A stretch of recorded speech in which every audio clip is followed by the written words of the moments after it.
السلام علیکم ورحمۃ اللہ وبرکاتہ۔ مفتی صاحب، ایک مسئلہ پوچھنا ہے۔ ایک بندہ عشاء کی نماز پڑھا رہا تھا، 3 رکعت میں بھول کر قاعدہ میں بیٹھ گیا۔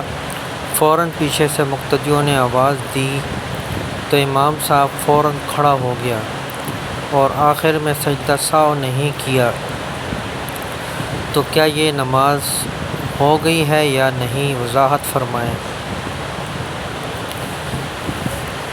جواب: تیسری رکعت پر مطلق بیٹھنے سے سجدہ سہو واجب نہیں ہوتا جب تک کہ ایک رکن یعنی 3 مرتبہ تسبیح پڑھنے کے بقدر نہ بیٹھے۔ لہٰذا اگر امام صاحب بیٹھنے کے بعد فوراً کھڑے ہو گئے تو سجدہ سہو واجب نہیں ہوگا اور نماز صحیح تصور کی جائے گی۔